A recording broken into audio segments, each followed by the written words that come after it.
Bismillahirrahmanirrahim. Assalamualaikum warahmatullahi wabarakatuh. Bersua dalam berita perdana malam ini saya Ahmad Nurul Airi Haji Rani dan saya Rofiza Haji Mahmud. Berita-berita utama malam ini.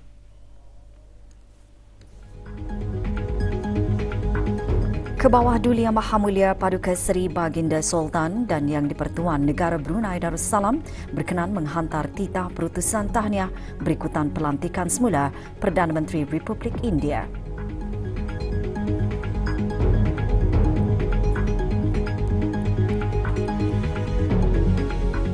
Beberapa inisiatif telah dilaksana bagi memastikan persekitaran digital negara Brunei Darussalam setanding dengan negara-negara ASEAN.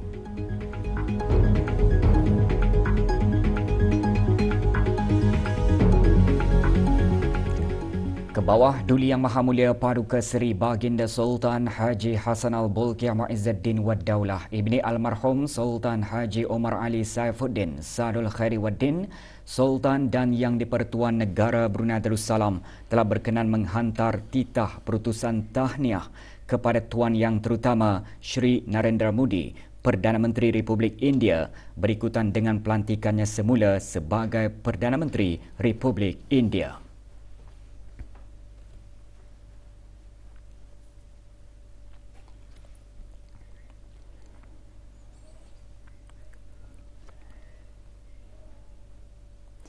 Kerajaan telah memulakan beberapa inisiatif bagi memastikan persekitaran digital negara Brunei Darussalam setanding dengan negara-negara ASEAN lain, antaranya melalui penubuhan pusat data komersial, makmal inovasi bagi memupuk digital startups serta mentransformasi perkhidmatan kerajaan melalui penggunaan platform digital.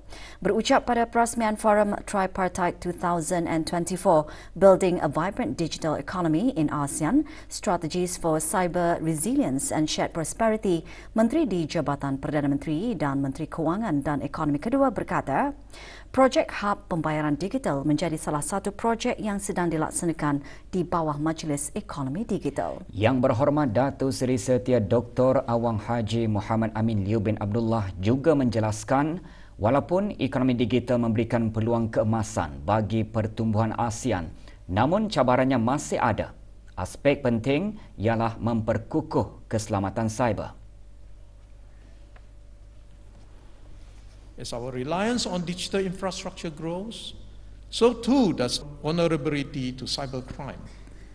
Studies shows that the top 1,000 companies in Southeast Asia are at risk of losing $750 billion in market capitalization because of cybersecurity threats. And the region needs to spend around $171 billion on cybersecurity between 2017 and 2025. Forum dihoskan oleh Perhimpunan Antara Parlimen ASEAN AIPA, Majlis Penasihat Perniagaan ASEAN Brunei dan Majlis Penasihat Perniagaan APEC Brunei dengan kerjasama Institut Penyelidikan Ekonomi bagi ASEAN dan Asia Timur, IRIA dan organisasi terkemuka. Forum merupakan sebahagian daripada program ekonomi Brunei yang dianjurkan dengan kerjasama Kementerian Keuangan dan Ekonomi. Perasmian berlangsung di Dempaya, Brunei.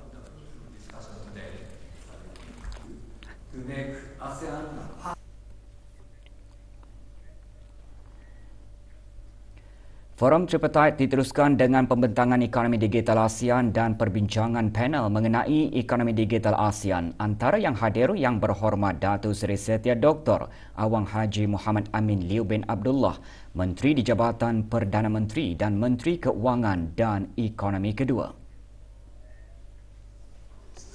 Pembentangan ekonomi digital ASEAN menyentuh mengenai kepentingan kerjasama dan peranan sektor swasta dalam bekerjasama dengan kerajaan dan ahli parlimen sebagai persediaan menghadapi digital masa hadapan.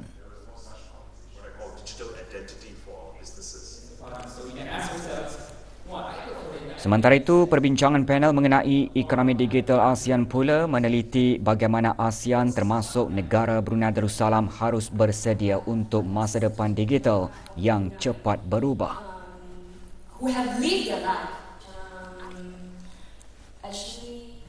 Manakala perbincangan mengenai Building a Vibrant Digital and Cyber Resilient ASEAN antara lain menggariskan ketangkasan dan inovasi sektor swasta digabungkan dengan pengawasan dan sokongan kawal selia sektor awam boleh memacu agenda transformasi digital. Things are coming, we are here. Forum diteruskan petang tadi dengan ucap tama bertajuk Membina Masa Depan Siber ASEAN yang berdaya tahan daripada Menteri Pengangkutan dan Info Komunikasi.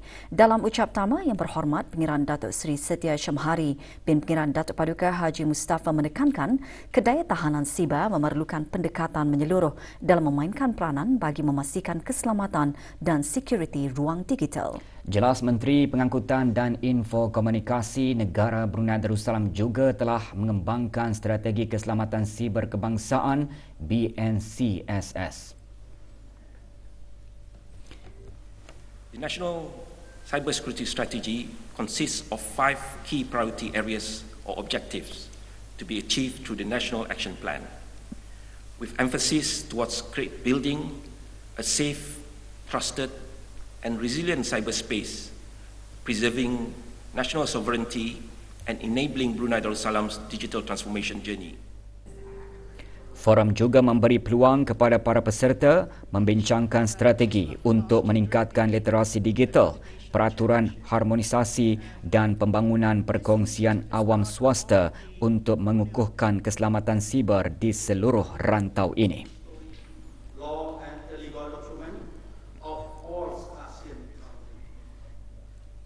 Bersempena persidangan dan pameran pertengahan tahun Brunei MICE 2024, Jabatan Perikanan Kementerian Sumber-Sumber Utama dan Pelancongan melancarkan sambutan Hari Lautan Sedunia 2024. Diraikan setiap 8 Jun, Hari Lautan Sedunia merupakan inisiatif global yang dilaksanakan bagi memangkin tindakan untuk lautan dan iklim dengan tema Catalyzing Action for Our Ocean and Climate.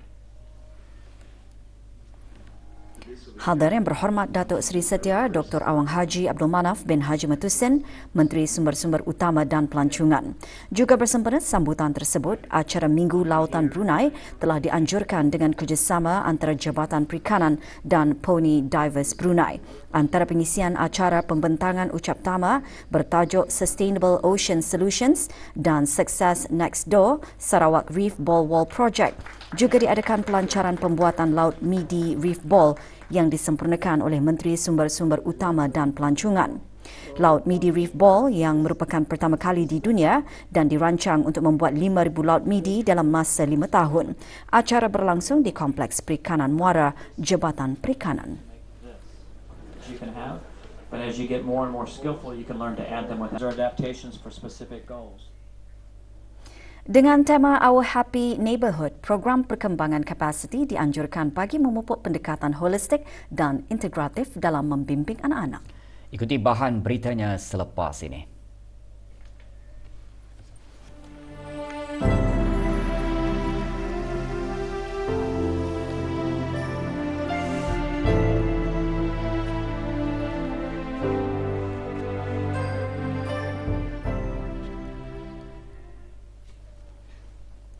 Jabatan Sekolah-Sekolah melalui Unit Pendidikan Awal Kanak-Kanak dan Jabatan Pengurusan Pendidikan, Kementerian Pendidikan dan SIMEO CEP Republik Indonesia menganjurkan program perkembangan kapasiti. Program berbentuk taklimat dan bengkel itu diadakan sehingga 13 Jun ini.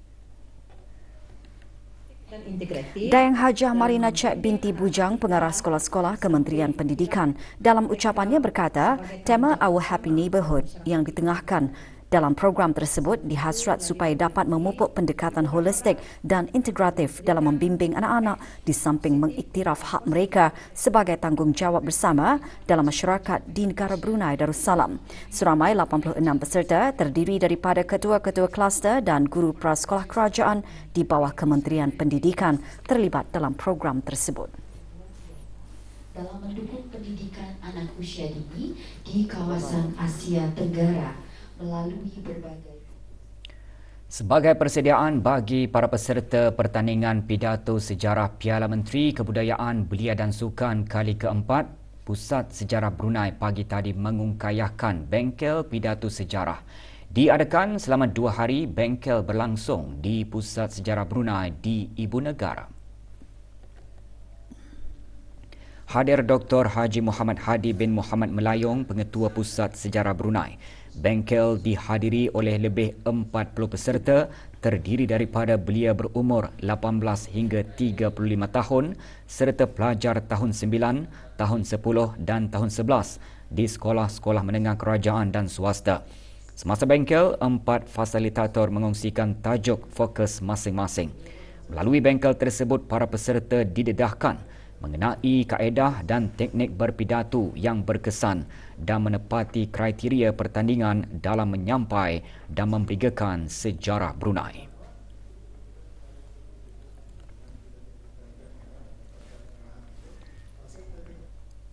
Perkembangan dari Tanah Suci. Jemaah haji yang mengikuti pakej syarikat At-Taqwa mengadakan aktiviti indahnya berbagi di sekitar kawasan Masjidil Haram. Menurut Ketua Rombongan Haji Syarikat berkenaan, aktiviti tersebut memberi peluang kepada bakal jemaah untuk bersedekah berupa makanan dan minuman. Hasil daripada sumbangan jemaah juga yang ikut serta memberi sumbangan. Jadi inilah kesempatan jemaah untuk kita ni memperbanyakkan membuat amal-amal kebajikan. Jadi di antaranya inilah program indahnya berbagi ini. Sementara itu, para pegawai pejabat urusan jemaah haji pentadbiran dan perubatan meneruskan siri lawatan ke hotel penginapan jemaah haji negara di Kota Suci Mekah. Kali ini lawatan tertumpu di hotel penginapan jemaah yang mengikuti pakej syarikat SCA. 123 jemaah yang mengikuti syarikat SCA menginap di 2 buah hotel berasingan di Mekah. Lawatan bertujuan memeduli jemaah haji negara di samping memantau perkhidmatan yang diberikan. Alhamdulillah, sepanjang kami berada di Mekah, segala urusan berjalan dengan lancar dan dipermudahkan. Segala kebajikan dipedulikan oleh pihak SCA. Alhamdulillah, kami diberi peluang untuk sampai ke Mekah. Persiapan kami, alhamdulillah, kami pun dibawa melawat di keadaan di Padang Arafah dan di kawasan Mina. Alhamdulillah, nanti untuk mudahan kami ke sana. Kerja-kerja penyucian tangki Kilanas nombor 4 akan dilaksanakan esok bermula pukul 9 pagi hingga selesai. Jabatan Kerja Raya memaklumkan beberapa kawasan berkemungkinan mengalami tekanan air rendah.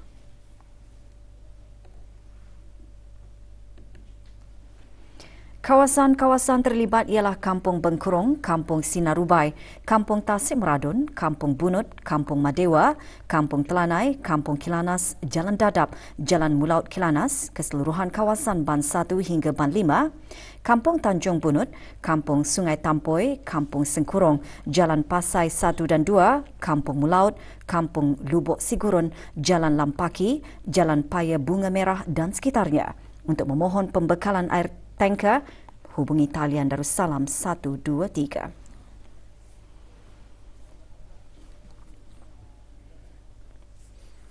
Pemilik, pengurus, peniaga, pembekal dan pengimport produk di negara Brunei Darussalam diingatkan supaya sentiasa berwaspada dan lebih peka terhadap produk-produk import yang akan dijual di pasaraya atau kedai masing-masing dengan memastikan daging mentah yang akan dibawa masuk ke negara ini mestilah mempunyai permit import halal daripada Majlis Ugama Islam Brunei. Perkara ini mustahak dan perlu dipatuhi agar daging yang dibawa masuk dan dijual di negara ini khususnya kepada orang Islam terjamin kehalalannya demi menjaga maslahat masyarakat Islam di negara ini. Peringatan itu dibuat berikutan satu kes rampasan yang dibuat pada 6 Jun lalu di sebuah kedai runcit di kawasan Kampung Sungai Buloh. semasa operasi bersepadu yang dijalankan oleh pegawai-pegawai penguatkuasaan bahagian kawalan makanan halal, Jabatan Hal Ehwal Syariah dan Jabatan Kastam dan Akses Diraja, lebih 100 kg sayap dan tongking ayam tanpa permit import halal dirampas. Kes diserahkan kepada pihak Jabatan Kastam dan Akses Diraja untuk siasatan dan tindakan undang-undang.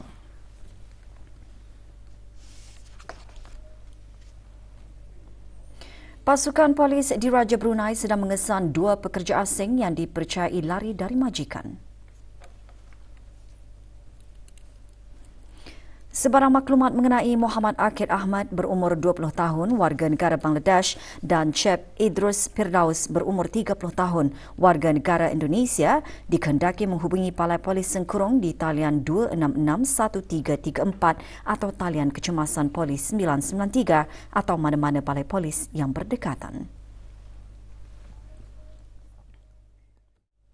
Perlawanan persahabatan antarabangsa bagi pusingan kedua antara skuad bola sepak kebangsaan negara Brunei Darussalam dan Sri Lanka sempena FIFA Days dijadual berlangsung malam esok. Perlawanan akan berlangsung di Stadium Negara Hassanal Bolkiah Brakas bermula pukul 8.15 malam. Dalam perlawanan sebelumnya, skuad kebangsaan negara menang tipis 1-0 ke atas Sri Lanka.